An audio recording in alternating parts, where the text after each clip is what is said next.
இந்த ஆட்சியாளர்கள் சொல்வதை ஒழுங்காக செய்வது கிடையாது, ஆனால் அவர்களுக்காக நிறைய செய்து கொள்கின்றனர் என வேலூர் பாராளுமன்ற உறுப்பினர் கதிரானந்த் தெரிவித்துள்ளார். வேலூர் மாவட்டம் அப்துல்லாபுரத்தில் விமான நிலைய விரிவாக்க பணிகள் குறித்து ஆய்வு செய்த பிறகு செய்தியாளர்களிடம் பேசிய அவர், நாங்கள் சொன்னதை போல விமான நிலையம் கட்டும் பணிகள் நடைபெற்று வருவதாகவும், வேலூர் சென்னைக்கும் வேலூர் பெங்களூருவுக்கும் விமான சேவை 1500 ரூபாயில் பயணம் செய்யலாம் எனவும், மாவட்ட ஆட்சியர் என்பவர் கட்சிகளுக்கு அப்பாற்பட்டு நடுநிலையுடன் செயல்பட வேண்டும் எனவும், கேந்திர வித்யாலயா பள்ளி அமைக்க திமுக ஆட்சியில் நிலம் ஒதுக்கப்பட்டதாகவும், ஆனால் கேந்திர வித்யாலயா பள்ளி அமைக்க ஆய்வு செய்யப்பட்டதா என கூட ஆட்சியர் சொல்லவில்லை என்றார். மேலும் இந்த ஆட்சியாளர்கள் சொல்வதை செய்வது கிடையாது என்று விமர்சனம் செய்தார். நீண்ட காலமாக இருக்கக்கூடிய வேலூருக்கு நீண்ட காலமாக இருக்கக்கூடிய ஒரு மகத்தான கோரிக்கை, ஒரு ஏர்போர்ட் இந்த பகுதியில் வேணும்னு சொல்லப்பட்டது.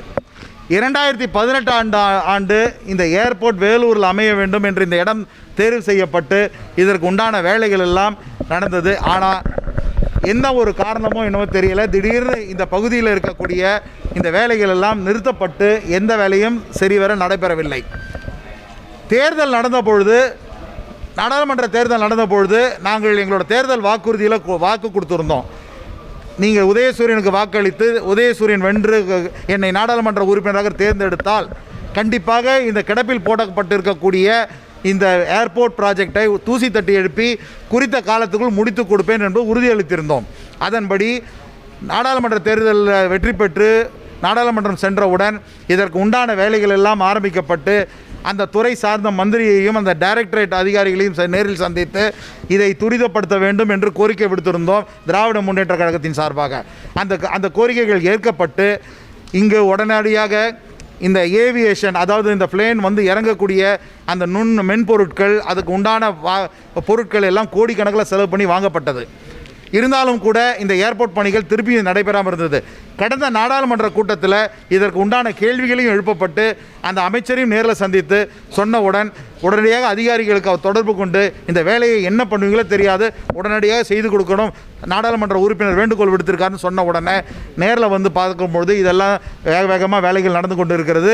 இதற்கு ஒரு பெரிய பாட்டில் நெக்காக இருக்கக்கூடிய ஒரு பெரிய பிரச்சனை என்னென்னா, இந்த சாலை நடுவில் ரன்வேக்கும் இந்த ஏர்போர்ட்டுக்கும் இருக்கக்கூடிய சாலை நடுவில் ஒரு சாலை இருக்குது. இந்த சாலையை மாற்றுப்பாதை அமைக்கப்பட வேண்டும்.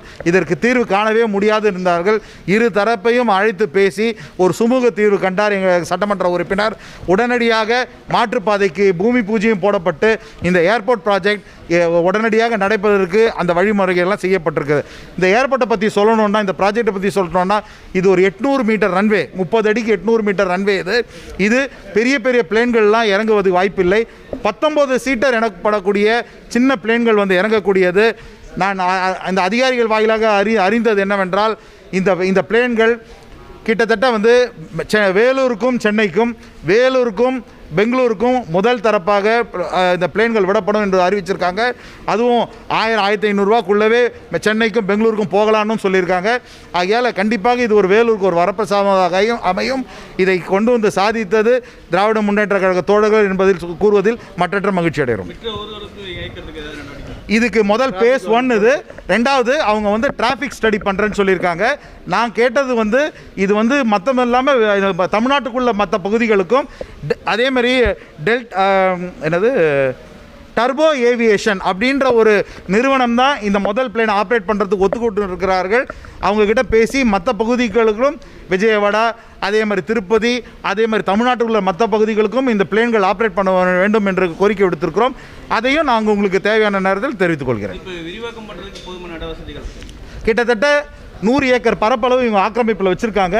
அதனால் விரிவாக்கம் இது மட்டும் இல்லை, இந்த 800 மீட்டர் ரன்வே இல்லை, நாளைக்கு நல்ல டிராஃபிக் இருந்ததுன்னா மதுரையை போலவும் திருச்சியை போலவும் இந்த ஏர்போர்ட் கண்டிப்பாக விரிவாக்கம் பண்ணுறதுக்கு தேவையான நில வசதிகள் எல்லாமே இருக்குது.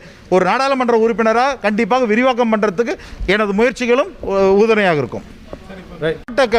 ஒரு மாவட்ட ஆட்சியர் என்பவர் கட்சிகளுக்கு அப்பாற்பட்டு நடுநிலையோடு செயல்படணும்.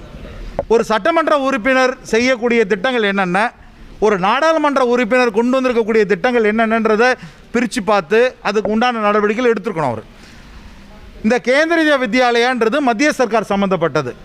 10 ஆண்டுகளுக்கு முன்பாகவே கலைஞர் ஆட்சியில் இதுக்கான நிலம் ஒதுக்கப்பட்டு இராணுவத்தில் பணிபுரியக்கூடிய இராணுவ வீரர்களோட குழந்தைகள் படிக்கணுன்ற ஒரு மிகப்பெரிய எண்ணத்தோட இந்த கேந்திரிய வித்யாலயக்கு நிலம் ஒதுக்கினது திராவிட முன்னேற்ற கழகம், அன்றைய கலைஞர் ஆட்சி. ஆனால் கிடப்பில் போட்டப்பட்டது.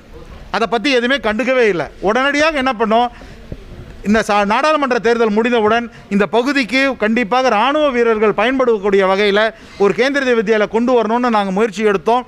அதுக்குண்டான அதிகாரிகள் அமைச்சர்களெல்லாம் சந்தித்து கோரிக்கை மனுக்கள் வச்சோம். ஏன் பாராளுமன்றத்தில் கேள்வி நேரத்தில் இதற்குடியான பிரச்சனைக்கும் சிறப்பு கவன தீர்மானத்தையும் கொண்டு வந்து நான் இதை பற்றி பேசினேன். நான் உடனே என்ன பண்ணாங்க, அந்த கேந்திரிய வித்யா அரசாங்க அதிகாரிகள் வந்து கேட்கும்பொழுது, சார் ஃபைல் எங்களுக்கு லேண்ட் அலோகேட்டே பண்ணலை ஸ்டேட் கவர்மெண்ட்லன்னு சொன்னாங்க. உடனடியாக நான் வந்து சென்று மாவட்ட ஆட்சியரை பார்த்து இதுக்கு உண்டானது கேள்வி கேட்டேன். ஆமாம் சார், எல்லாம் பெண்டிங்கில் இருக்கின்றார்.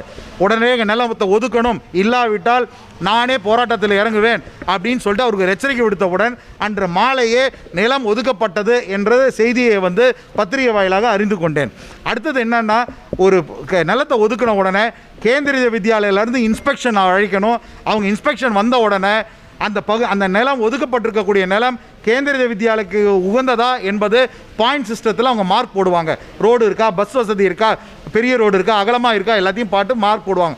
போட்ட உடனே தான் அந்த இடம் தேர்வாகப்பட்டது என்பது அறிவிக்க முடியும். ஆனால் அந்த மாதிரி இன்ஸ்பெக்ஷன் நடந்ததா என்பது மாவட்ட ஆட்சியர் எங்களுக்கு சொல்லவே இல்லை.